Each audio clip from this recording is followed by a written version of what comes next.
अस्सलाम वालेकुम नाज़रीन, मैं हूँ इटली से वसीम रज़ा। पाकिस्तान में डॉलर रेट बेकाबू होने से महंगाई बढ़ती है, गुर्बत में इजाफा होता है और बैरूनी कर्जों की मदद में हमें ज्यादा अदायगियां करनी पड़ती हैं। इसके अलावा और भी कई नुकसानात हैं डॉलर रेट बेकाबू होने से, लेकिन इसका एक फायदा भी है और ये फायदा बताया है बाकर रजा गवर्नर स्टेट बैंक पे। आज हम इसी पर बात करेंगे। आज 21 अक्टूबर 2021 है। पहले डॉलर का मौजूदा रेट देख लें। इंटरबैंक मार्केट में डॉलर 69 पैसे इजाफे के बाद तारीख की बुलंद तरीन सतह 173 रुपए 47 पैसे और ओपन मार्केट में डॉलर 50 पैसे इजाफे के बाद 173 रुपए 80 पैसे पर पहुंच चुका है। गवर्नर स्टेट बैंक रजा बाकर ने बरतानिया में मीडिया से गुफ्तगू करते हुए अजीब मंतक पेश। उन्होंने कहा है कि डॉलर महंगा होने और रुपए की कदर कम होने से अगर कुछ पाकिस्तानियों को नुकसान हो रहा है तो समंदर पार पाकिस्तानियों के अहले खाना को फायदा भी हो रहा है। हकीकत यह है कि अगर डॉलर 1 रुपए भी महंगा हो जाए तो पाकिस्तान पर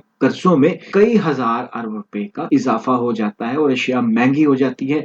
वहीं दूसरी तरफ डॉलर को कंट्रोल करने में नाकाम गवर्नर स्टेट बैंक बरतानिया में डॉलर महंगा होने के फवायद गिनवाते फिर रहे हैं। सुनते जाइए मजीद क्या फरमाते हैं। वो कहते हैं कि डॉलर की कीमत बढ़ने से कुछ लोगों को फायदा और कुछ को नुकसान होता है। ओवरसीज पाकिस्तानियों को फायदा होता है क्योंकि उनके भेजे पैसे उनके प्यारों को ज्यादा मिलते हैं। सिर्फ इन लोगों की बात ना करें जिन्हें नुकसान होता है, जिन्हें फायदा होता है। हमें उन लोगों को भी नहीं भूलना चाहिए। इस साल अगर हमारी तफसीलात 30 अरब डॉलर हो जाती हैं और चंद माह में रुपए की कदर में 10% भी कमी होती है तो ओवरसीज पाकिस्तान के खानदानों को 30 अरब डॉलर इजाफी मिलेंगे। रुपए की कदर घटाने और डॉलर को ऊंची परवाज की खुली इजाजत देने की एक और दलील ये दी जाती है कि डॉलर की कीमत में मुसलसल इजाफे की वजह पाकिस्तान के IMF से मुज़ाकरात हैं और IMF की शराइत पर अमल दरामद करने की गर्ज से हुकूमत पाकिस्तान पाकिस्तानी करेंसी की कदर में कमी कर रही है ताकि पाकिस्तान के IMF से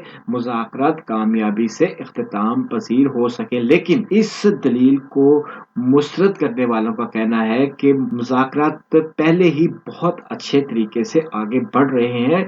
इस सूरत हाल में रुपए की कीमत को गिरा कर उस लेवल तक पहुंचा देना जहां पर बंडलों की शक्ल में और बोरियों में भर भर के पाकिस्तानियों को रुपए मार्केट में ले जाकर खरीदारी करनी पड़े, तो इस सूरत हाल में डॉलर को काबू करना बहुत जरूरी है। वाज़ेह रहे कि वज़ीर दाखिला पहले ही डॉलर खोरों के खिलाफ और डॉलर जखीरा करने वालों के खिलाफ और डॉलर को अफगानिस्तान स्मगल करने वालों के खिलाफ क्रैकडाउन का ऐलान कर चुके हैं, लेकिन अभी तक उसके कोई मस्बत नताइज सामने नहीं आ सके हैं। बाजार देखा जाए तो इंटरबैंक मार्केट और ओपन बैंड मार्केट में फिलहाल डॉलर की तलब नहीं है, तो डॉलर की कीमत का 173 से ऊपर चले जाना हैरत की बात। ताहम हमें इस हकीकत को नहीं भूलना चाहिए कि आलमी मार्केट में कमोडिटीज की कीमतों में भी इजाफा हुआ है। आलमी मार्केट में खाम तेल की कीमत तारीख की बुलंद तरीन सतह $85 फी बैरल हो गई है, जिसके बाद दरामदी बिल में भी इजाफा हुआ है। दूसरी जानब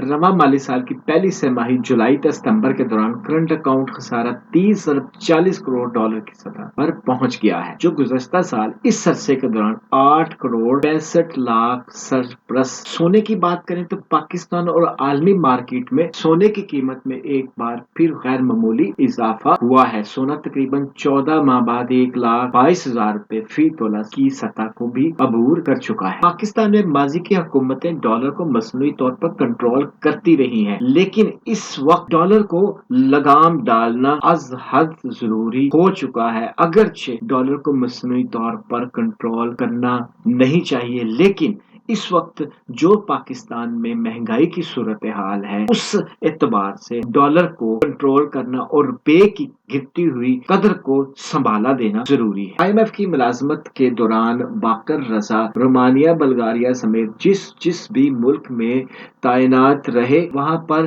कोई खुशगवार मुआशी तब्दीली नहीं ला सके। पाकिस्तान में रोशन डिजिटल अकाउंट और इससे मुतल्लिका जो स्कीमें हैं ये अलबत्ता उनका एक हौसला अफजा काम है। गवर्नर स्टेट बैंक ने हमेशा ऑटोनॉमी मांगी है, इख्तियारात मांगे हैं, लेकिन अब तक की उनकी कारकर्दगी से जाहिर होता है कि उन्हें इख्तियारात से ज्यादा काम करके दिखाने की जरूरत है, जिससे डॉलर की ऊंची उड़ान को लगाम दी जा सके और पाकिस्तानी मईशत को संभाला दिया जाए। चैनल को सब्सक्राइब जरूर कर लें ताकि इस सिलसिले में जो भी अपडेट्स हैं वो आपको बआसानी मैसर आती रहे। अब तक के लिए इतना ही। अपना ख्याल रखिए। अल्लाह हाफिज।